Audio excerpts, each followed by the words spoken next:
البته بەمەبەستی یاسانکاری بۆ گەشتیاران ڕێبەری ئەلکترۆنی بۆ گەشتیاران بەردەستە بێت کە وەکەزانین سانا چەندین ناوچەی یاخود شوێنی گەشتیاری لە هەرێمی کوردستانە بوونیان هەیە کە ساڵانە لە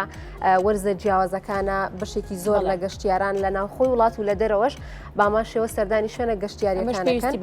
بەڵێ ڕێبەرمان هەبووە پێشتر بەڵام ڕێبەری ئەلکترۆنی نەبووە لە ئێستادا ڕێبەری ئەلکترۆنی بەردەستە بێت بۆ ئاسانکاری کارەکانی گەشتیاران و هەروەها بۆ ئەوی کە لەگەڵیانە سەردانی شوێنە گەشتیاریەکان بکەن و وەزانیاریان هەبێت. گەیلان دێنە لای تۆ زانیاری زیاترمان لەسەر ئەم ڕێبەرە ئەلکترۆنیە پێبە فەرموو و لە ئێستادا ڕێبەری ئەلکترۆنی بەردەست بێت. بەڵێ سڵاتانە بێت هێشتا بەردەست نەبووە بەڵام دەستەی گەشتگوزاری حکوومەتی هەرێمی کوردستان لە ساڵی پارەوە کاری لەسەر کردووە بڕیارە ئەم ساڵ لە چەند مانجی داهاتوو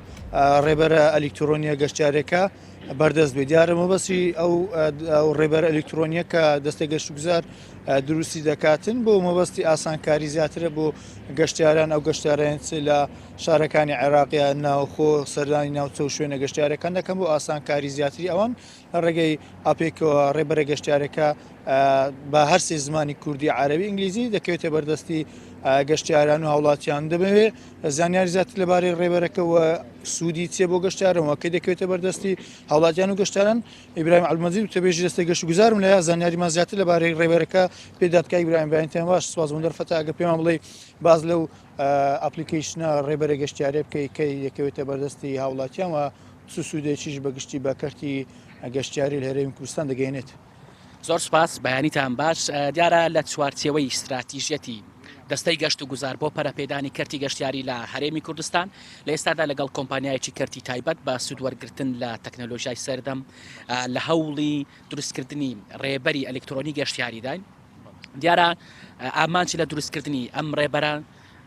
زیاتر ناساندنی هەرێمی کوردستانە لە ڕووی مێژوو شوێنەوار سروشت و دابوونەروت کللتورەوە بە تەواوبوونی ئەم ڕێبەرە ئەلکترۆنیا دەتوانین بڵین کە کەرتی گەشتیاری لە هەرێمی کوردستان لە ڕووی بە بازارکردنەوە دەچێتە قۆناغێکی تر ئیتر بۆ لەمە دوای ئێمە ئاسانتر دەتوانین بگەین بە گەشتیاران و بە تایبەت گەشتیارانی نێودەوڵەتی.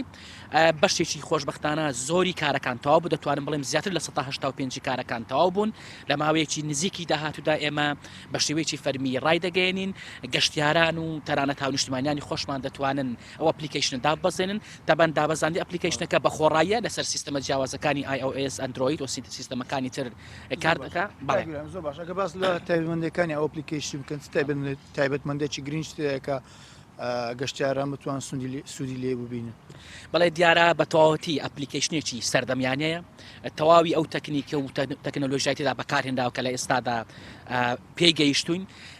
ئەم ئەپلیکیشنە زانیاری لەسەر شوێنە گەشتیاری مێژووی شوێنەواری سروشتەکانی هەرێمی کوردستان لە خۆیەگرێ بۆ نمونە دووری شوێنەکان لە شارەکان یان خزمەت گوزاریەکان چیتایە نرخی ئەو شوێنانە تەنانەت ریزێڤایشن واتە حەجزکردنیش گەشتیاران دەتوانن ئەنجامی بدەن. خۆتان نەزان لە سەردەمی ئێستادا